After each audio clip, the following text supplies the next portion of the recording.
Hello, everyone. Good evening. I am here today with such a special guest, and I'm going to tell you all about it. First of all, I want to welcome you back to the Nona Sportscast, and I know that we missed a couple weeks, and we're just trying to find the best guests. And then with the spring break and everything, was a little difficult to do it. But now I'll make up to you with this amazing conversation.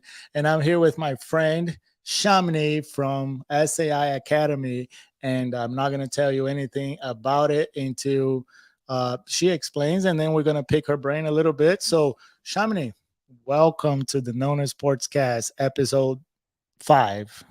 Thanks for having me. This is very exciting. I really appreciate it.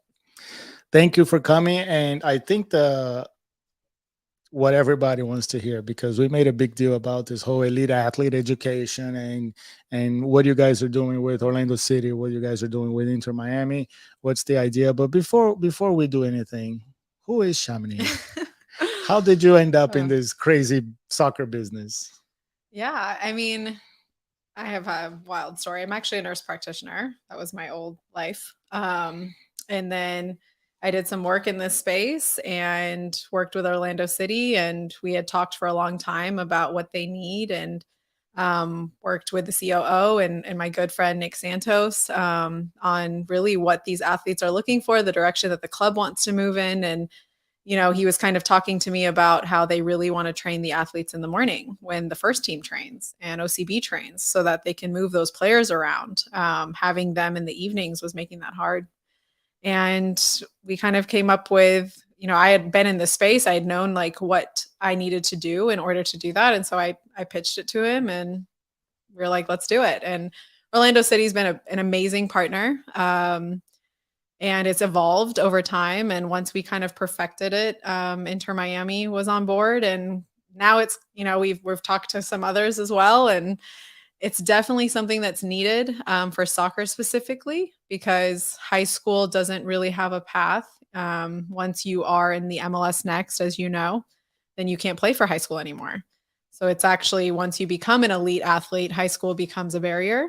And so creating a space in which school and their sport is together, we have seen our athletes just go up, up, up. And we have so many kids playing with OCB this weekend that are in our academy. We have kids that play with the first team. We had a couple that went to preseason, and all of this is possible. They have no unexcused absences. They're getting A's and B's. We have kids that are already finishing their semester, and this is all possible because we combine the two. And it's been really awesome. So, I always thought, and we've met about 3 years ago, yeah. And when we were doing the Nona, and you started talking to me about this idea, and I'll be honest with you, and I'm going to put you on the hot seat a little bit. It's still not something that I am comfortable with as a father, right? However, since we first talked, and then I say, absolutely not, Shamini. My kids will never do it. Yep. And then we went through the pandemic. Yep. And then the pandemic kind of taught us that, you're more productive working from home. You're more productive doing things on your own pace, because I don't like the school system either. Yeah. Yeah. So remember we talked about that. Yeah. Right. So and the reason why I don't like it, because I'm completely against when it comes to going to school and teaching a group of kids the same way. Right. Kids learn differently. Absolutely. I couldn't teach because pandemic during COVID was crazy, and my wife quit after 7 minutes, and I hired somebody after 7 minutes. She lasted 7 minutes, and I went back and I said, man, I was a little bit more patient, but like the whole teaching thing, you need to have there's a science on teaching, and then especially different personalities and stuff. But I still don't. I wasn't like 100%. Now I am warming up to, because I'm starting to see that, the pandemic changed our mind a little bit. Yeah. Do you think that normal people, it started opening a little bit more to you after the pandemic? I do. The pandemic was such an unfortunate thing to happen, of course, but I do think because we did not go virtual or blended, it's not totally virtual. We did not go blended because of the pandemic. We were built that way.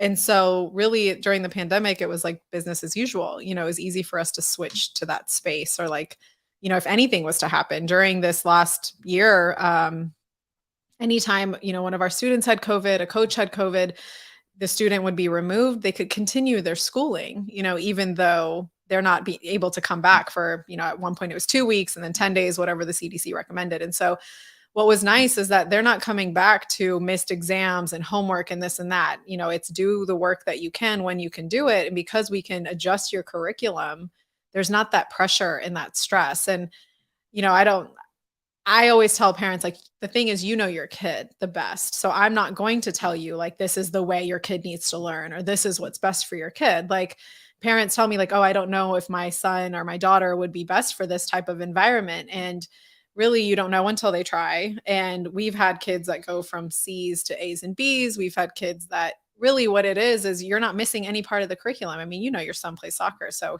how much are you guys traveling? And for our elite athletes at Orlando City and Inter Miami, I mean, they're missing Fridays and Mondays all the time. There's a random Tuesday, a Wednesday. There's these 3 that have an OCB game. Like, it is crazy, their schedules. Inter Miami is the same. Now for April, they're going to the GA Cup. Well, that was easy for us. We moved their spring break. We said, okay, through our spring break, March, you're going to work and your spring break is going to be in April. So you go, you have no work, you have no unexcused absences, you have nothing to worry about. Everything's taken care of. So they're able to do school when they're able to do school and really focus and like give it their best. And then they're able to do their sport, not with the pressure of letting one down, because that's what ends up happening here in the States is one starts to give. And there's a lot of parents, and I always say this, and I hope no one minds, but the dads are all about soccer. They want to know all about what the soccer is, and the moms are all about academics, and so you end up having that push and pull, even in the family. And we provide an environment where that's just not necessary. We don't have to do it that way. And you're absolutely right. Not all kids learn the same. Some are visual, some need that one-on-one attention. So we have specialists that come and sit one-on-one with our kids. And there is a stigma for sure. But I think as our product evolves, as our partnerships evolve, and as this type of learning evolves, parents and people will see that it is truly the future of education. Of course, I believe that. And it is getting them ready for college. That's one of the biggest things I always say, especially for high schoolers. I mean, this is how they will do college. How many times coaches have said, oh yeah, there's kids that are in the bus, going to games, working on their computers on the way back. I mean, it is teaching them how to manage the two together autonomously. Right now we hold their hands, but in college, you're in online classes, you're in a D1 school. I mean, the demands on you are absurd, and our kids, I know comfortably will be able to handle it. And so that makes me, happy as well. I'm so glad I wasn't in this time. I didn't go to school during this time. I kind of wish I was. Oh my goodness. I would have done so well. Oh my gosh. Really? Oh yeah. Yeah. I'll probably fail every class. I wouldn't graduate from college. Not if you went to SAI, but I remember. Yeah, true. I remember when I was at UCF and I took an astronomy class. Oh my God. Oh my God, it was the hardest thing. It was online. Well, and then when I go into class, I'm fine. Yeah. I'm the guy that sits in the front seat. I don't study, I don't read nothing, but I sit on the front seat, I pay attention, and then I did well. I was a BC student, some A's. And then when I got into my major, I think I was a straight A student. But that astronomy class, online. Okay, but that's because it's astronomy. I know, but it's because it was online. No. So I'm gonna open up here. Okay. I did get a degree from UCF. Okay. But my wife took that whole class for me online. Close my ears. Oh my gosh. I can say it now. I'm comfortable enough that I can say it now. Chris got an A for me on that class, and I was doing online. I hope your astronomy teacher is tuning in right now. Yeah, that's too long. I don't even know if she existed because all I did is exchange emails with her. Well, I did my entire master's online for a nurse practitioner, right? That's crazy. Well, I mean, I had clinicals in person here where we did the hands-on, but I did, my MSN all online through University of Alabama, Birmingham, and it was amazing. I mean, it prepared me so well. And so, I mean, I think even just me being that type of learner helps in the school, right? That's what I was going to say. So then it comes to the type of learning. Yeah. Right. Yeah. So then you sign up 30 kids Yeah. for this astronomy class, and then one of them is me, Right. and then another one is you. Right. You learned everything about astronomy, Yeah. all the Making a planets and career out of everything. it. Yeah. Exactly. And me, I'm like, holy crap! If I Everything looks wasn't dating black. my girlfriend at the time, I wouldn't be here talking Right. about my college Yeah. Yeah. career. So I think we jumped right in Yeah. into what the program is about. Why don't we step back and then you tell me what is SAI Academy? Yeah. Because I think we went right into, because we're excited about this whole new way of teaching and stuff. But what is your business? Yeah. What do you do? Yeah. So there is basically like three arms of SAI in many ways, actually. SAI stands for soccer, academics, and influence. So those are our three pillars. Those are the things that we look for in each of our students. And then we have a feeder school that is middle and high. Some fifth graders, but they have to be very dedicated to be that young, right? Then we have our partnerships with the MLS academies, which is Orlando City and Inter Miami right now, and more to come. And then we have an international. More to More come. to Am come. I going to be the first one to announce it here to the Oh, other clubs that you're going to be going to? I don't know if I'm going to make that exclusive deal right now because I'll probably forget and then end up doing it. But if I remember, then yes. And then we have an international partnership right now with a group called the Talent Project that takes kids to Germany. So that is our three basically branches that we're expanding on right now. But what we do is, my passion is what we have in Seminole, which is the feeder. Like that is our school where we get them very young, and they come in. We do performance with them. Speed, agility, strength. We really want to be a one-stop shop for those families. Then they do soccer, and then they have lunch, shower, and they have academics. Now Milan, who is my business partner, she's also our leadership development coach. She does something that I think is so underrated at the school, and it's really something that we're very proud of, which is our leadership training. And that's the influence piece. We bring in different speakers. She meditates with them. She teaches them how to unplug. She teaches them, really things that they're going to take with them well beyond school, well beyond soccer. We had someone, Victor Young, who owns different teams, come in and talk to them about them as a brand. We had someone come in and talk to them about stocks and crypto, and the manager at Robinhood. We had someone come in and talk to them about social media etiquette, because we ask our students, what do you want to learn? And a lot of them were like, well, when we make our millions, what do we do with that money? I'm like, okay, we can teach you what to do with your money. And it's these pieces that they don't teach in schools, this very practical kind of, especially for athletes, like how to really protect who they are as a person and as a brand, and follow their journey. And I think that that's something that we do at the school that obviously I'm very proud of. And she meditates with the Orlando City athletes too. And we always get resistance. They're like, meditate. We don't want to meditate. And now I have pictures. We move all the desks. They're all laying there while she's like taking them through guided imagery. And now they're like, is Miss Milan coming? We want to meditate. So we have Monday meditation with them. And so it's, I just think it's pieces of that we're trying to like instill in our kids, and call them my kids. I don't have kids, but they're all my kids that I think they'll be able to take well beyond, the years that they spend with us. And so in a nutshell, I think SAI is, yes, a soccer specific private school that's, creating amazing human beings. This is so interesting that you mentioned something that you believe that this is the future of schooling. Mm-hmm. And as resistant as that I am, Yeah. I agree with you 100%. Yeah. Because we're evolved in everywhere else. We Yeah. we are doing we're doing things better, working from home, technology, More and efficient, more more efficient, flexible. everything. Yeah. And then we go in and we have to deal with, and I hope that this is not misinterpretive or anything, but it's hard for you to go today to a public school, Yeah. into the normal school system, Yeah. because the kids, I talked to my previous guest here, and then we were talking about the athlete themselves, right? Yeah. Back in the day, my idols in Brazil, they were so good on what they did, Yeah. and the world wasn't at that level. I don't need to practice. And we used to make fun of people, Brazilian people. That's why Brazilians, they don't have it anymore. But back in my days, when I came to UCF to play soccer, it's like another lazy Brazilian, and we did have that reputation of not liking to work. It's because our models, our role models, were like that. Yeah. And today, the kids are better athletes.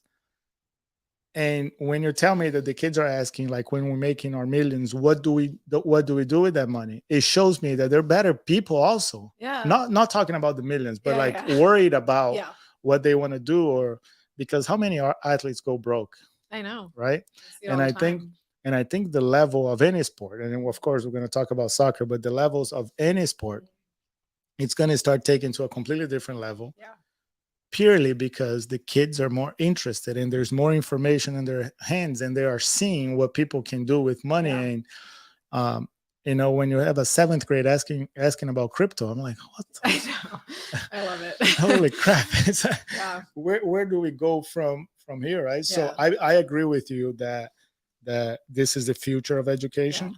And I just don't think you guys will have enough space to house them all, because I what's hope going to so. happen, and this is something that I want to do in the future, because whether it is with SAI with anybody else, I think that's a huge component for Nona Sports Club, right? And now I have basketball, Mhm. I have soccer. We are getting really close to get a lot of esports Mhm. athletes, and then there's other sports that we're working on, and then we have to have this type of Yeah. structure, because without it we won't be able to compete in Yeah. the highest levels, so it's interesting how the kids are evolving. And then Yeah. what is the when it comes to all of that we're talking about, how are you preparing for that demand? Because Yeah. that can come Yeah. Oh, I like this, know. right? You go one Yeah. day with 50 students, next thing you know there's 300 knocking on Oh, your door. I mean, we started with 8, and now we're at like almost 150 across the 4. So it happens quick, but it's just because it's needed. There's so many different aspects. So you start at the top of the elite athlete and it's needed. You start at the bottom and it's like, for the young kids that there's so many kids that come to us and they say they have ADHD or ADD. I'm like, no, you're just there is kids that have that, but you're just a boy that has a lot of energy that can't sit through school 7 hours a day. You come in and you do your sport, your passion first thing in the morning, and then they sit and they're able to do their work, and so many success stories of kids that thought that they had these, ADHD, they thought that they had needed IEPs, but really if you just like meet them where they're at, you get them the tutoring when they need it, you let them go at their own pace, you let them take 10 more minutes on an exam, all of that kind of has gone away. So I'm like, okay, so what, which part, and I have nothing against, it's all pathway for me. Like basketball, football, high school is a pathway. You have the games, you have homecoming, you have all of that. But for soccer, for an elite athlete, it's not. It's not a pathway anymore. Orlando City's the pathway, or Inter Miami's the pathway, or D1 college is the pathway. So there's also that component of we're getting kids who they all look at me. They all say they want to be professional soccer players. They all say that, right? So if that's really what you want, which I understand kids don't always understand really what that entails, but if that's really what you want to be a professional soccer player, there's sacrifices, which could be the social aspect of a normal public school, and then you look at, okay, Europe, South America, how many hours do they have touching the ball, by the time they're 16 or 20? Like our kids aren't getting close to that if they're going to a regular school. At SAI, our kids get like 500 extra hours a year, and so you do that from 5th grade, 6th grade, 7th grade, 8th grade. By the time they're that U15, U17 age, which is their biggest development time, then we're getting closer. We're not quite there still with the hours, but we're getting closer because our kids aren't playing in the streets from when they're 5 years old. So I feel like we're bridging a gap, but there's still a long way to go. And I listen to my parents, I listen to our students and the community, honestly. But I think, and, with what you said, like we have had other sports come to us. I really want to focus on soccer and really perfect it and get it to a place that I feel like I can take a step back to start focusing on other sports in the same way. I don't think I'll know any other sport like I know soccer, because of how much I've gone into it. But it works for surfing when you have to catch the waves in the morning. It does work for basketball and stuff like that too, but it works for dance, it works for tennis, it works for golf. These sports that you don't, have in a regular environment in high school. And so I think the sky's the limit for us. I really do think that as the demand grows and as my quality can maintain at a high place, and I feel really good about my product and what I'm offering the community and the culture that's in my school. Like, we do not just accept anybody. It's really important for me to have kids that are providing a safe and a good culture in the school. We're going to keep growing, but I do want to remain small ish, like per location. I want there to be a demand. I don't want there to just be a big school that kids get lost, because like Monday, Tuesday, we have two of our athletes that are going to try out at Orlando City at the academy, so through my partnership, as soon as I feel like a kid is ready, I can do that. I can get them immediately scouted. I can get them seen, and I can get them to go try out in a practice session with the academy players and get an evaluation on them. And that's things that other people can't offer, and I think those types of things is what parents are missing. Everyone thinks their kid's ready. My kid's ready. Like, he's the best. You don't understand. He's the best one on the team. I'm like, I believe you. No, Every single not one. every parent thinks that way. Sure. I'm like, no, I get it. I've never heard this before. But you never know what a coach is looking for. You never know what a team is looking for. So getting that feedback is really, really key. And I think the fact that I'm able to provide it is a blessing, So Now it's my time to start putting in a hot seat. do it. I'm waiting. I've been waiting for this. No, I've been easy on you. Yeah. You're a little tight in the I don't know what you're beginning. talking about. But you mentioned a couple words that I want to tackle on. The first one is it's something you said, that touches on the ball. Mm. How much is too much? Mhm. Because there's a big difference between. I'm originally from Brazil, and I played in 5 different countries in South America, and then I played in 15 different countries in Europe. There is a big difference of touches on the ball in South America, in the streets of Brazil, and what we do here in formal training. Yeah. And that's another concern I have. Yeah. Because when you put in a kid that is free to learn, to do whatever he wants, Be creative. be creative, do everything that they want, and you put him on the street, and then you bring him to an organized session, you bring in that creativity into that. How much is too much? Yeah. When it comes to organized sessions all day, every day, twice a day, twice a day, Monday through Friday, and then they come to the club, or to high school, for example. Well, in this case, they wouldn't go to high school, but they come to the club, and then you get a crazy coach at the club, and we'll put ourselves in there. I'm not saying that we're perfect, and they run suicides up and down. Yeah. So how do we balance that? Yeah. So I know with you in Orlando City, before you do, I imagine, and I don't know if that's how it is, but between you and Orlando City, you and Miami, you guys talk about the workload and the periodization of work. But what about the rest of us, the normal people? So to make a distinction, with Orlando City and Inter Miami, we do not do anything related to the sport. We mirror, and try and do as close as possible at our feeder school, because we're getting them ready for that environment. But at Orlando City and Inter Miami, we are their exclusive academic provider. So at SAI Seminole, where we do the performance, we do the soccer, we have measurables. We have the player tech unos, where they are supposed to wear those at their club. And John Evans, who's our performance director, he looks at all of that data, and we prioritize the club, so that comes first. That's where they compete. That is, we want to work very closely with the coaches and make sure that we are returning our athletes a better athlete to them. And it works in our favor, because our kids are my little marketing pieces. They get better and better on their teams, and everyone's like, oh, what is he doing? Right? Like, what is that? Like, how did, Brody get so good and shoot up from ECNLR to ECNL to MLS Next in a year? Because he's at SAI, right? So that is the piece where I don't want to pretend like I know the ins and outs to this answer because John, I have hired professionals that do that, but that is definitely a concern. And so he does that. He does workload management. There's a questionnaire that the kids have to answer when they come to school every day. What is their fatigue level? How many hours did they sleep? Their nutrition, like all of that stuff is monitored because it has to be because they're kids, right?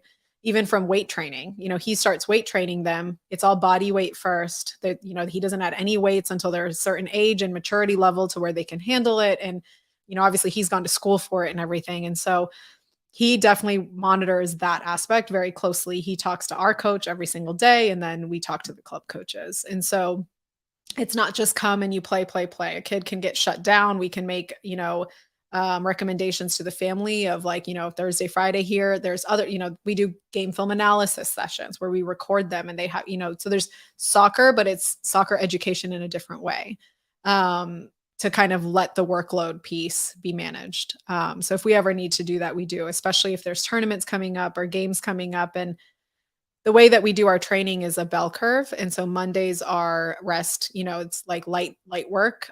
Tuesday, Wednesday, Thursday, it ramps up. And then Friday's activation for games and the weekend and getting ready. So all of that's kind of, between him and Rich Applin, who's my soccer director, all of that is worked out and it's individualized too, the individual interviews that happen. So with the kids every morning. That's You feel a little bit better. a little bit better. Okay. But I think that communication with the coaches, because one of the things that we're doing here is that the kids that are making that investment, Yeah. are probably the kids that are on the top level program, Yeah. from the clubs, Yeah. right? So then we need to put qualified coaches on Yeah. this side also, Oh yeah. right? Because if not, Put you in the hot seat. yeah, I have, and I've been working on this in 5 years. Yeah. And I think we started hiring coaches and better coaches and licensed coaches, and we kept going. And I think this is the first year that we have a full stack, Yeah. a full roster Awesome. from U8 to U19 Uh-huh. coaches that would be able to talk to your guy Yeah. and not feel completely lost. Yeah. Right. And they could work together. Exactly. But we also have now the highest level players Yeah. at certain ages. So it's one thing brings the other, right? For you Exactly. to hire, for you to bring better kids, you need to have better coaches. But for you to hire better coaches, you need to have And those kids better will players. demand better coaches. There you go. At that age, kids know. They And the know what's opposite good is also training. true. Oh yeah. The Yeah. coaches demand good teams, Yeah. right? So Absolutely. it's a and it's not easy for us to get here. It wasn't easy for us to Yeah. get here, but I think now it's important. I have a coach I know that he coaches high school, Okay.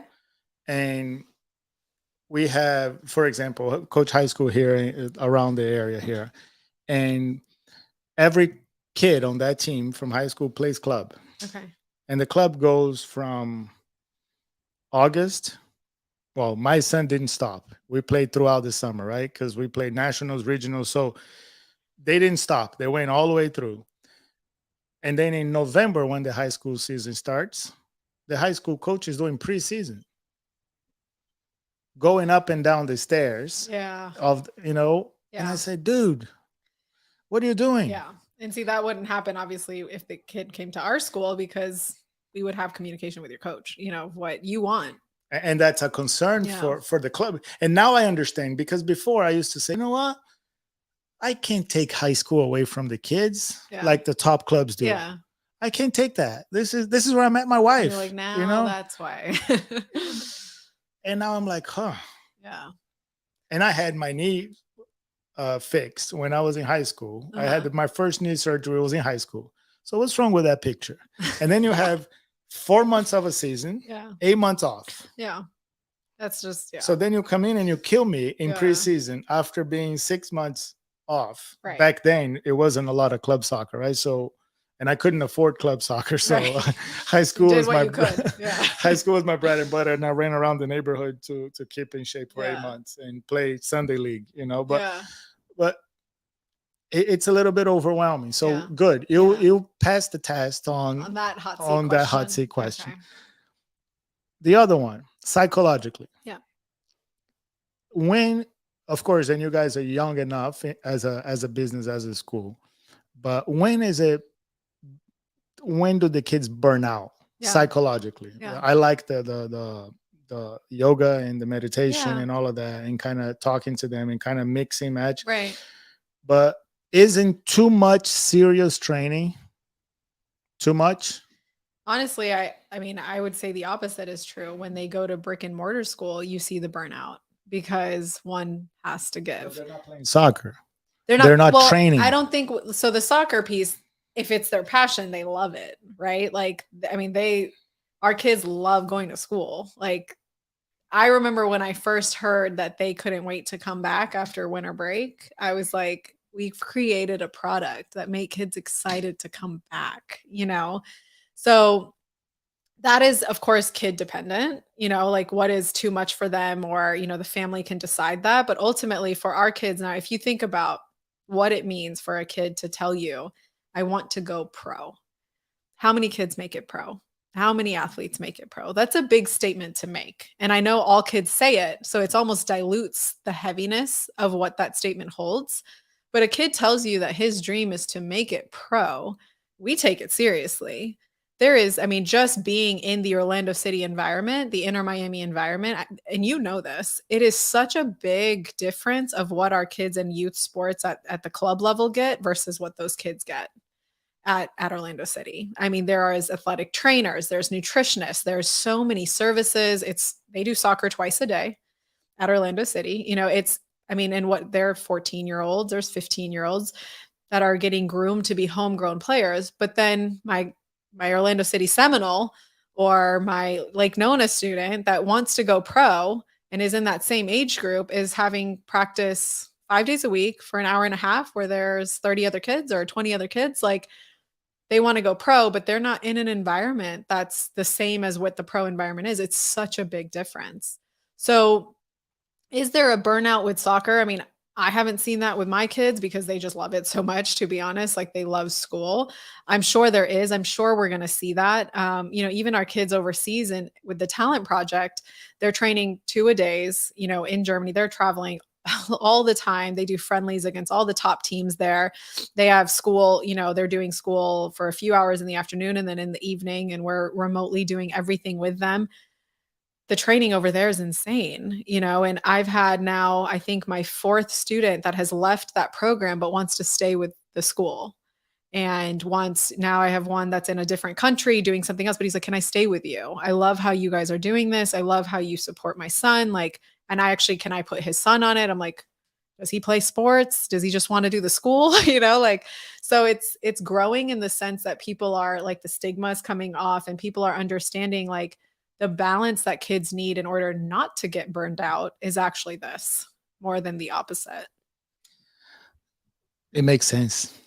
It really does, because if you really look at it, and I brought an application for Mo. I'm just wanting you to take it easy. I'm not there yet. I'm kidding. But it makes sense, because I think the soccer for those serious kids drives the desire of going to makes their school better. Oh, they dangle that all day. I say it all the time. I use soccer to make them better at school. You know what I like the best? Lake Nona Middle School here last year, because of field space, they were rotating, and the girls practice in the morning. Okay. And then the boys practice in the afternoon. 2 years ago, I think, the boys practice in the morning. And it was in my opinion, it was a completely different athlete.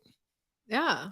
Oh, first thing in the morning, you're fresh. Put the kids away, right? Yeah. When you work out in the morning.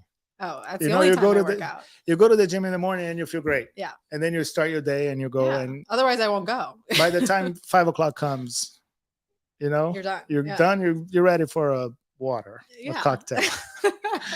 But in the kid, why does it change with the kids? It actually doesn't. In my pediatric brain, nurse practitioner brain is, it actually shows in studies where their brains aren't fully awake till 10, but yet we put kids at school at 7, a.m. So what, those 3 hours, like, what are they learning? They're not even up. They're not even fully up yet, so they're moving. Yeah. You get them moving, you get their blood pumping, you get everything going. And then their energy is not down because they're Energizer bunnies, but they have lunch and then they meditate with Miss Milan and they come into the classroom and they're like, all right, let me get to work.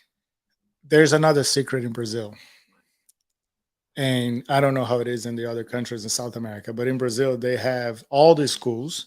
They have an AM class, a Okay. PM, and a night class For kids. for kids. Okay. For night class is high school, Okay.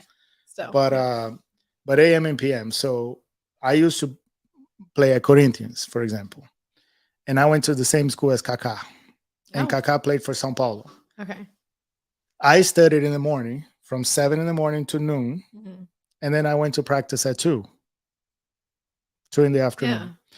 Kaká practiced in São Paulo in the morning. Yeah. So he went to school from 1 to 6. Yeah. Well, it's the same thing as like, for nursing in a sense. I know I bring it back to my other career. There's day shift and there's night shift, right? I could never do night shift. I did it one time and I'll open up to you. I had my friend watch out for me while I went and slept in the treatment room because I was literally becoming delusional. Okay. And so everyone is different. There's people that they have to work out first thing in the morning because that's me, because that's when they're most awake and that's when their cortisol is going. And then there's people that work out in the evening because they're, you like, don't talk to me until I drink my coffee, people. Like, they're not up in the morning yet. So every kid is different. And I think that is just something where the traditional school system of having 30 kids in a class and you're teaching them all the same way, and there's daydreamers, like in math. In math, you're sitting there and like you doze off for a second, and you've missed y, x equals whatever. You're done for the rest of the whole class. Like, you're done. You've missed a key component of it, and the kid is lost for the rest of the class and has no idea what's going on. Well, for us, you can rewind, you can rewatch the whole lecture, you can watch it again with your family, you can raise your hand, you can sit with a tutor. Like, I just think that being able to access kids and teach them the curriculum when they're on and when they're ready, it makes them better at school. And I think the stigma with online learning as we progress and as time goes on and as our athletes do better and as they're getting into these D1 colleges and accepted into these places, like it, that will go away. But I want to be known for what we do in our culture. That's really important to us. It's Leslie, and that's the biggest one for me. Leslie? No, the Leslie, the 3 words that I told you. Got it. Yes. I was like, who's Leslie? Yeah. So the last word that is a big deal for me is the social aspect. Yeah. And I don't know. I think I'm a sales guy, right? And you met your girlfriend, in high school. I met my girlfriend in high school, and I think I can say that now. I think I reached a level in my life that I can. It'll probably piss some people off, but I can say whatever I want. Yeah.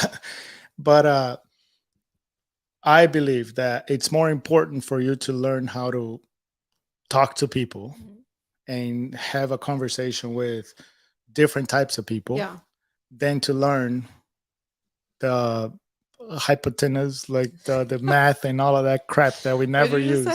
I don't know. You want to try that again? No, I don't.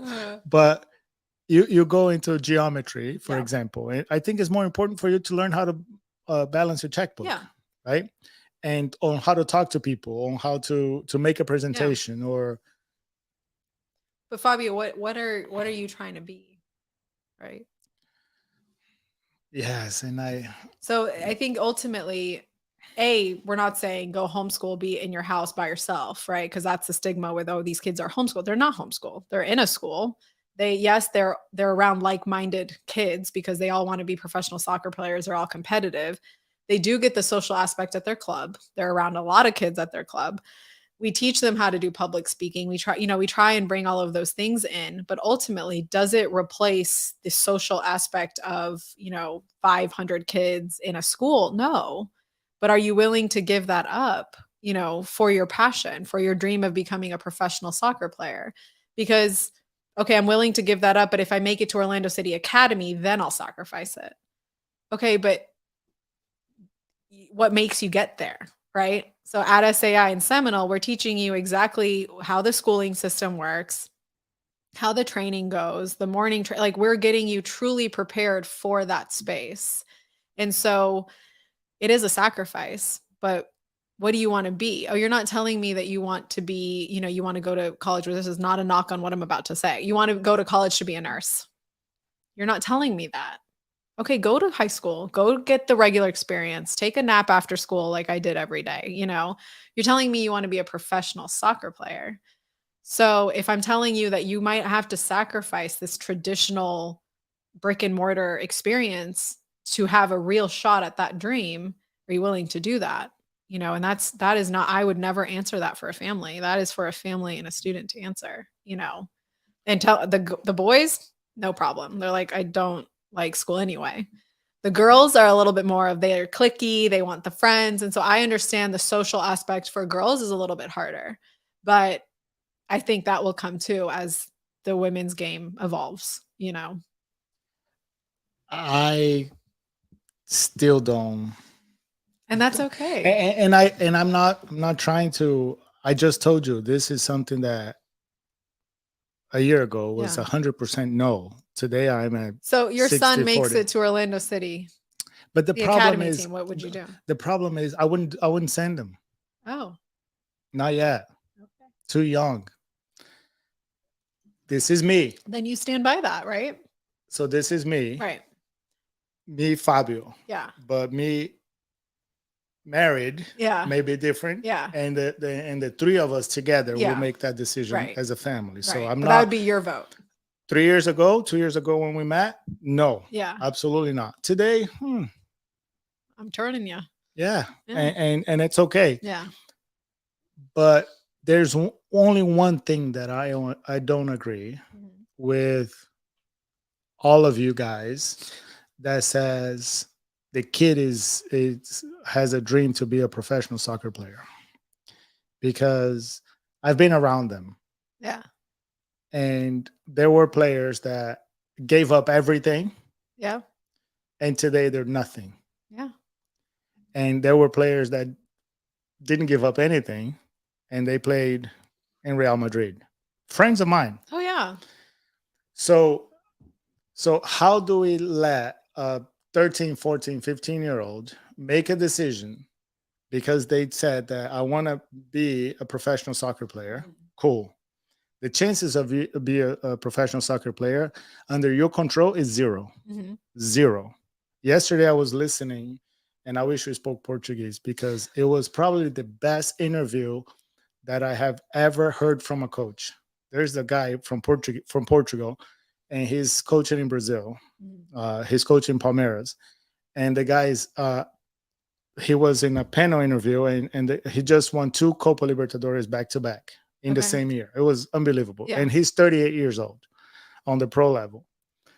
And everybody's talking about this guy. Like, let me listen to this guy. And I heard 2 hours of his interview, and he's like, you guys in Brazil, you have a hard time to understand that this is just a game. Mhm. And the game, you can plan, we can prepare, we can strategize, we can do everything you want. And then the ball hits the post, hits the head, and goes in, you lose. Mhm. The ball hits the post, hits the head, and come out, you win. Mhm. You can't control that. Yeah. That's all these different things.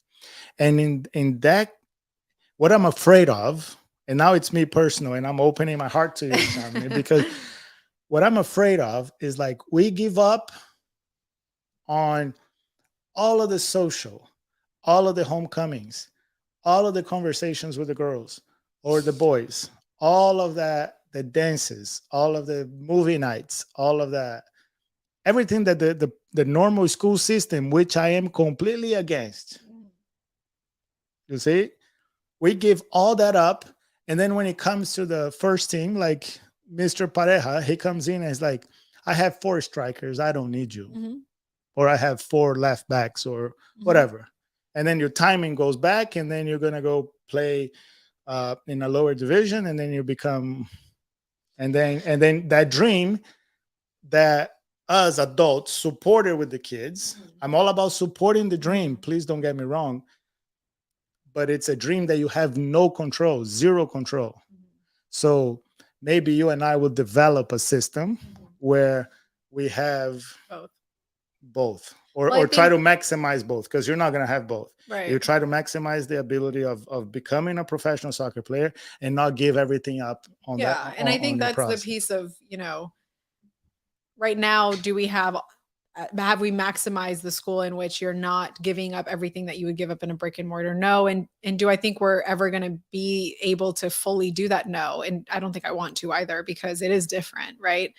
The blended learning environment of having, from an education standpoint, right, of having teachers and tutors on site, but being able to take your school where you can really be flexible and efficient with it, is amazing, right? And so from an education standpoint, we're making better students. From a soccer standpoint, we're making better athletes. And from an influence standpoint, we're doing things to make better human beings. Now, from a social aspect, we are giving a social environment to these kids. Now, I have told parents, like, if you want your kid to be in, piano and chorus and in volleyball club and key club and this and that, this isn't the school for you. And that's totally up to them, right? Ultimately, that is their choice.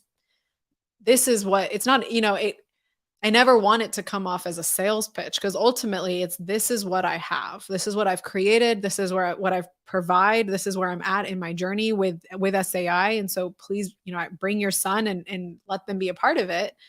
But ultimately, like, if this isn't the right fit for your son, you know that better than me, and that's why we do trial days where the kid has to come in and they have to love it just the same as we love them. Right. So I think that your concern is a concern of many parents. So I'm going to take my kid out of this environment, this school environment, and I'm going to put them in to this very specialized niche environment. And like, what is that going to do from their social aspect? And I think the other piece you have to you have to think about is, just because kids have been in a brick and mortar environment from a school aspect, is that what's best for them?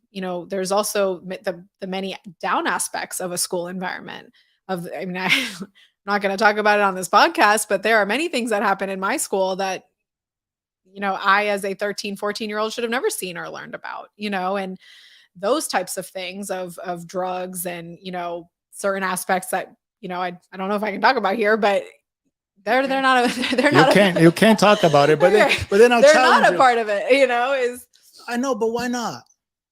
I mean, not yet.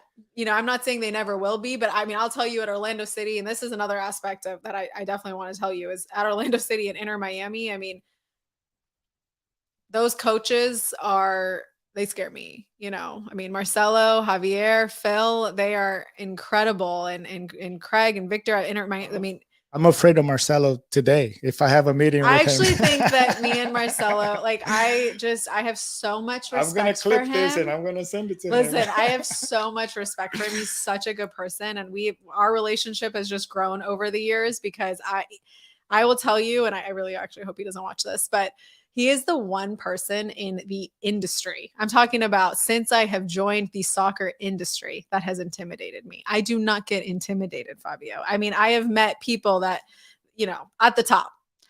He, for some reason, has always intimidated me, but it's just his presence. And now I feel like we're friends. And so I just, that's for another day. But It's funny that he comes across with that mean face, oh, but he's such a nice he's guy. such Yeah, a good I have to agree person. with you. Yeah. He's a good guy. We just have, yeah. And Javier too. Like, just, I mean, they are no BS. That's for sure. The thing with academics, and that's what I think kids, it's a rude awakening when they get in there. We hold your hand at SAI and Seminole, and we teach you how things are going to go.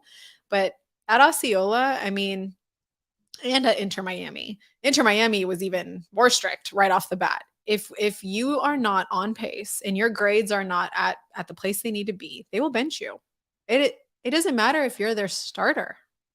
Like, we send a report weekly to those coaches, and if you're in the red, they bench you, to the point where, and again, I hope they're not listening, it's like, I protect these kids. Like, I will tell my can staff. tell you're feeling bad. They're like, let me give him a C. I'm not even kidding. Like, well, we don't accept C's, it's A's and B's, but my staff calls me a softie. Like, Lauren, I hope you're listening. Like, she calls me a softie all the time, because she'll, in the beginning, I was like, send me the report first, and I'd be like, oh, I talked to him and he said he's going to get his homework done this weekend. And I talked to him and he said he's going to work really hard. Like, let's just put him in the yellow this time. because I know what's going to happen. And they're, we're playing Inter Miami, or, the rivalry, or we're playing, Miss Shamini. And then I get messages at 9 p.m. Miss Shamini, I promise I'm going to do my work. Like, please don't, like, the coach is saying I can't play this weekend. And, and I love all the students. And so I just have this soft place for them. But the academics is no joke. It is very strict when it gets to the academy level, and getting them ready from a younger age to be successful in that, because it will affect, they have kicked kids out of the academy for it, and so it will, like, you could be the best soccer player you are, but they know, and this is from Marcelo himself, how many kids are going to make it from the academy? Most are going to go to college, and they want us, that we're doing a big college recruitment thing now with getting as many kids to the D1 locations that we can. He was like, if their grades, if we can't put them in that pathway, this isn't the place for them. And he's quick. Like, if it gets, Javier and Phil will, we'll work on it and whatever, but if it gets to him, he's done. Cut him. And I'm like, okay, maybe one more try, I'll come back to you. But it's very cutthroat. And they're like, this is the academy, so, that's really what we want to also foster at Seminole, is this serious environment where we're teaching these kids how to be, successful, but also giving them a little bit of a reality check of, yes, there is a little luck that is in this as well. You could be the best striker, but they have 4 and there's no space for you. That doesn't mean you give up. That means you look for where you do fit in. I don't think brick and mortar schools are doing that. And now, to give you guys some credit. Okay. Finally. No, I told you it was going to be, because I am playing the devil's advocate, right? Yeah. And you are getting into me, you're breaking into me, and by the end of this, I'll be 30% against it. Because what you're saying makes sense. I'll take it. Because what you're saying makes sense, yeah. Shamini, and I'll tell you why. I was there. I was that athlete. Yeah. And from the guys that went to school with me, that played soccer with me back in Brazil, all the way from 3rd grade, I can count, of course, after college is different, but up to high school, I can count on my hand how many of them graduated from college. Yeah. And that mentality that you guys have of having A's and B's at the academy level in Brazil, forget it. Yeah. At 15, if you're that good, who cares about school? I heard it myself. Yeah. And I went to another state in an academy, and my mom is, like you said, my mom is pulling for school, and my dad is pulling for soccer. Exactly. And I am in this other state going in, and I say, school? Yeah. When? No one cares, right? I think I was 15 when I moved away the first time, and I say, school? And it's like, you'll go at night. Is it somebody's gonna take me there, or am I supposed? No, you have to go there by yourself. So I had to go to school and register myself. And how old were you? 15. Right. And I see Moa at 14. Yeah. You're like, Moa is he doing that? and then I said, I did go, and I picked up the phone because I was a decent soccer player, but I wasn't good enough. Yeah. And I knew it. The players know. Yeah. When they start getting at that level, yeah. I was good. If I had the right opportunity, if the coach trusted me 10 games in a row, I was okay. Came here, played college, good, fine. Yeah. But at the academy level in Brazil, I was the mid-table. You're a bubble kid. Yeah, I was there. But imagine if I say, you know what, Mom, I'm good. They don't let me go to school. I'm going to stay here. Now I picked up the phone with Mom. I had to register by myself to go to school. The school is at night. It's a bunch of adults, and it's in an area that I don't know, that I don't know. Trust. Yeah. And I'm like, that's that. I think that was the first reality check soccer for me. Yeah. That said, what are you gonna do, buddy? Yeah.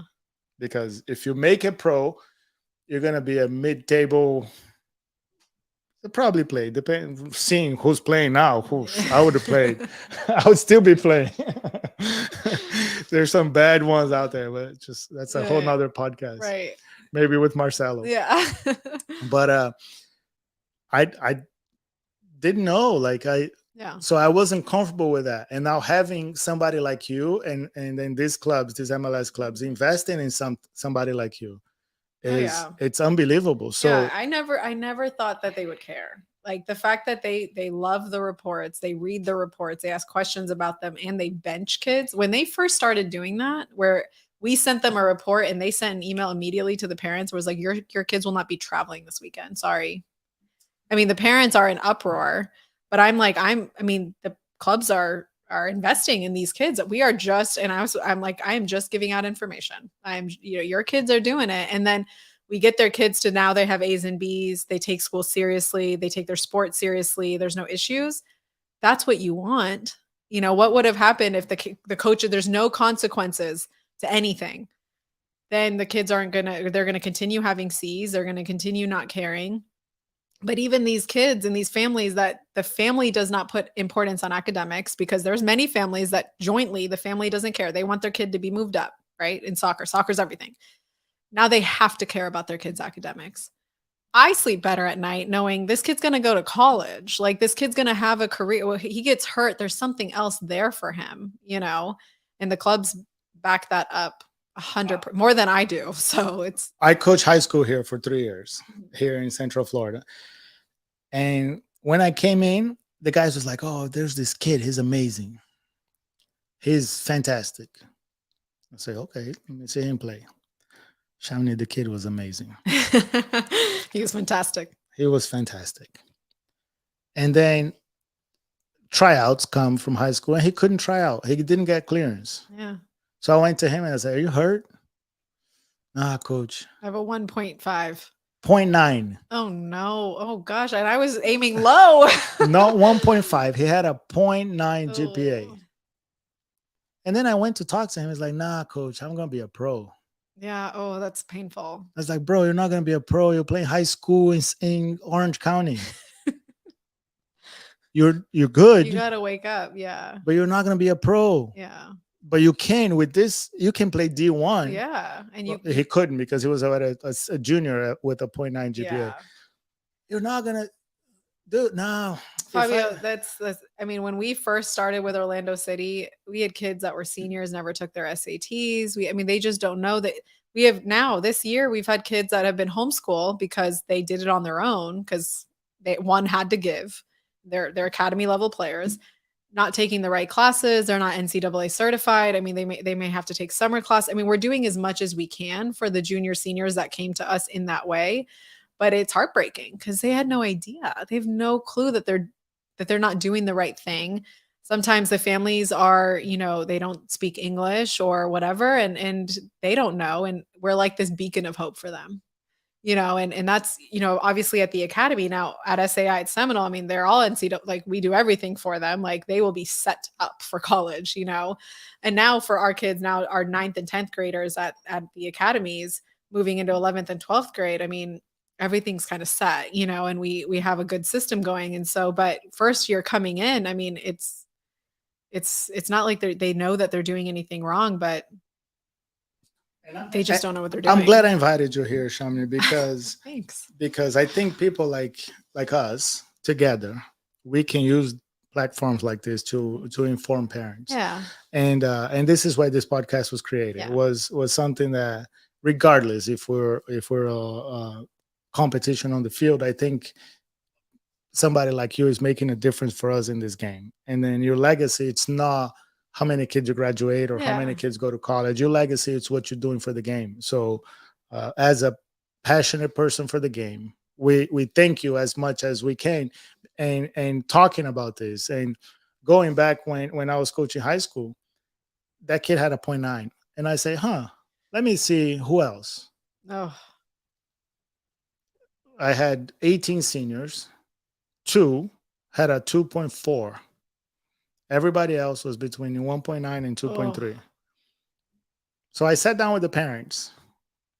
And what is going on here? This is here, Cypress Creek High School. Yeah. It's here in Central Florida. So it's in an area where, it's the south of Orlando. Yeah. And you get a little of everything. You get all the diversity and stuff. High school is so much fun.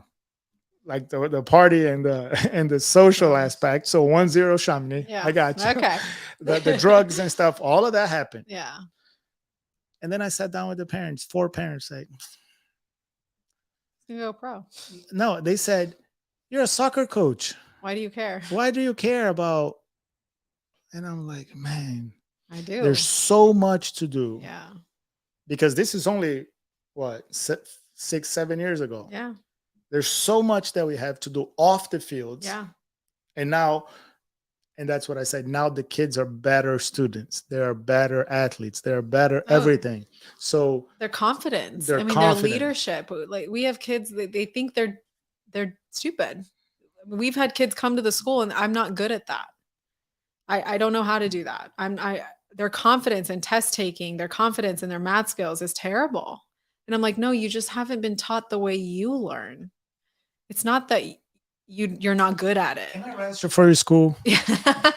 I'll do it all over again. Hey, I think you'd actually I love need it. a Shamini in my life when I was in high school. I'm telling you. No, it's a little gem right now and it's going to grow and I'm really proud of what we're doing, but I think that you know, that's why I think other sports are thinking about it and all of that because we just can't keep going the way we've been going in education and in soccer. Really. I mean, we want to compete with and I tell the kids, I'm like, you're not competing against your club, you're competing against those kids in Europe. Right? How many of you kids in your club want to play in Europe? They all want to play. It's not Orlando City, which I'm not trying to knock. That's not their dream. They'll do it because it's pro. But if you really ask them at the age of 12, 13, if you could play anywhere, where would you play? Oh, I want to play for, Barcelona or Madrid or Liverpool, whatever. So what are you doing today to be able to do that tomorrow? You're going to school for 7 hours and playing an hour and a half in the evening? Oh, okay. But can I tell you something also? In basketball, it's the same thing. Yeah. Same thing. Same unqualified coaches. Same. All right, I'll be your school for basketball too. Don't worry. Take it easy. So you have the same unqualified coaches in high school. Of course, there's some great coaches out there. There are 3-month seasons in high school. So our soccer academy for high school, our basketball academy for high school, we don't start them until the end of high school season. Okay.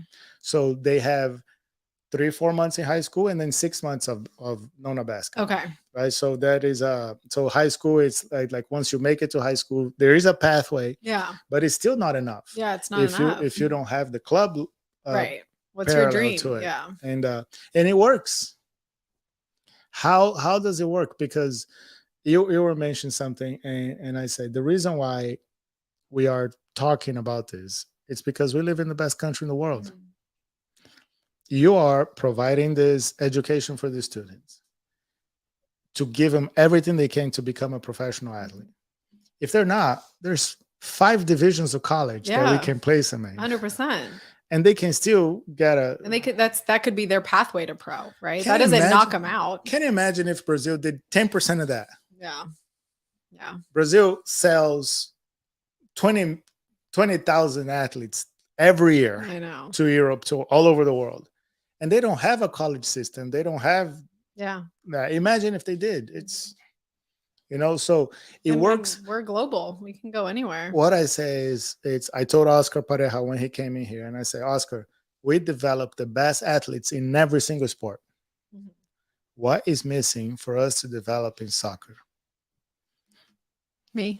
It's part of it. Yeah. If there's a tentacle, you're definitely one of them. Yeah.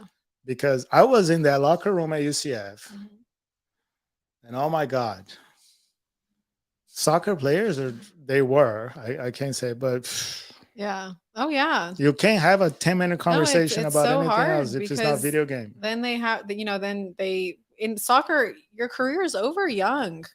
What are you, 30, 35?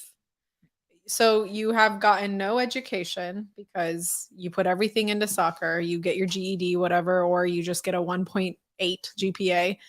But you make it pro because high school is not really the path for it anyway. College isn't the path. You can go straight to pro. So you don't need education to make it pro, right? But then you're done. Then what? You have the rest of your life and you are, okay, I guess I'll be a coach, which I have nothing against that. But I want to give kids options, right? Know how to run a club, know how to we just had a student try out the other day, and he said he wants to learn how to manage a club, sell players and stuff like that. So he does some FIFA game or something. And I'm like, that's awesome.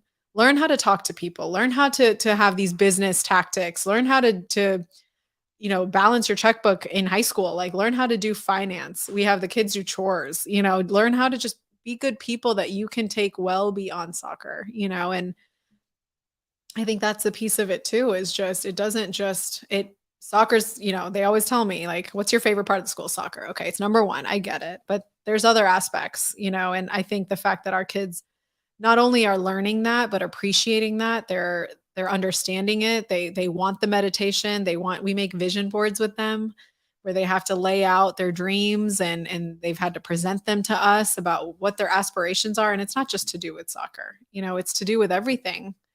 I just think it's underrated, Well, Shamini, don't stop I won't.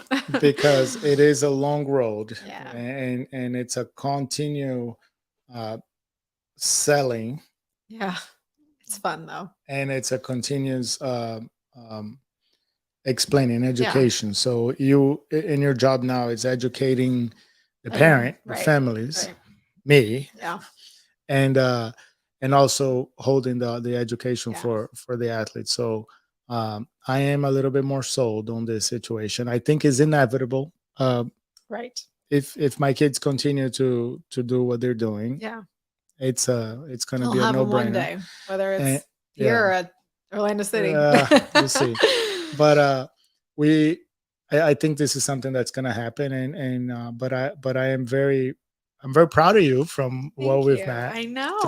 3 years I've ago, grown and up. yes, and what you Yeah. have done, and this platform is always open for you. I appreciate that. If you feel like there's something that you need to say, because Yeah. I truly think that without you, soccer, and I'm not saying you as a Yeah. Yeah. person, but without what you're doing, Yeah. I don't know if I want my kids in that pathway to become a pro. Yeah. Wow. It's a huge compliment. Yeah, because the way I talk to my wife, and we talk to some parents, they're the ones that are closer. Now this is going to be open, but if you take the money and the glamour out of soccer, Mhm. back in my days, Yeah. I wouldn't want my son in the locker room. Right. Think about that. But now, if people like you are involved on developing those human beings Yeah. that are in the locker room, Yeah. then yes, Yeah. then it's becoming better. And luckily, and the main reason why I told you playing with you that I was going to put you on the hot seat is because it's not easy being a dad. No. Yeah. What these guys are like, what these families are going through. Oh my God, is this CNL? Oh my God, it's is this? Is it Yeah. Nona? Yeah. Is it FKK? Is it Orlando City? Is this? Is it Chamonix? Is this it? Yeah. We don't know. Yeah. I've been Yeah. there, but I've been there with my own story. Right. My boys are gonna have, each one of them will have their own story, Yeah. and it changes. Yeah. And you need to let them, right? You need to let them have their own story. And I think that is, one thing that I feel like you do, and I know I will always do, is it starts and ends with them. What we're doing is for them. Like, and you forget that in business, right? Is ultimately like, who am I doing this for? It's for them. If I am a part of a student starting at my school as sixth grade, seventh grade, eighth grade, and they make it and they're a professional player, like that's what I'm doing this for. I like made it possible for them to get to their dream. And I tell parents that I'm like, you don't have to come to me and say, what are you doing for my kid? I want them to go pro just as much as you do. Like for my business, because it shows that I'm actually able to do it, but also for my passion and for why I started this is because it's literally why I'm doing it. Is a kid looks at me and says, I want to be a professional soccer player. And I'm like, okay, I hear you. And this is what we're going to do. Do you trust me? Right? They have to trust me. And so I think that, a lot of what you say with what your values are with Nona and everything, it's for them. And I think businesses, people forget that sometimes. And I think, especially I've obviously worked closer with Orlando City, but Inter Miami feels the same. And I know Talent Project in Germany, I mean, they're the same. Like I've partnered with these organizations that are so like-minded in the way where they are so student athlete oriented that it makes my job so easy. I'm not having to fight of like, this kid is failing this and that, like, give me more time. They need to do their homework. I'm literally just saying it and they're like, we'll take care of it. And that's, I mean, it's a blessing. And sometimes the coaches Yeah. make a better case with the kid than the parents, right? And teachers. And teachers, every yeah. time. So if a coach tells them, "Oh, I heard you didn't do your homework," okay, the homework plus 3 assignments are done by the next morning. Yeah. Versus I can be screaming it all day long, you know. And the coaches, they don't have that. Well, most of them do now because the coaches are also getting better. Yeah. That understanding on that impact that we make. Yeah. For those kids. So, Shamini, if I'm in the elevator with you. Oh gosh, here we go. My elevator. Yes. And then I say, SAI Academy. What is that? What do you do? So I'll give you the camera. I'll give you the spotlight. It depends. Are we in a high rise? Or like, how many floors do I have? You have a 15-second elevator pitch that you can go and say, why do we pick you to give you my kids or whatever? So 3, 2, 1, floor is yours. Go. We are a soccer specific private school that focuses on soccer, academics, and influence to make your son or daughter a better human being while pursuing their passion of becoming a professional soccer player. Wow, sign me up. That just came out, okay? Shamini, this is great. I wish we could have Milan, and I think next time you'll have to have next time when we have more space, I'd love to talk to both of you. Like I said, this platform is open for you. I think this is great. You answer a lot of questions. You sold me in, and by the time my kids are out of high school, I'll be completely sold. I know, great. You're no good to me then. I'll be 100% sold. But I appreciate what you do. Like I said, I think people like you are changing the game for the better.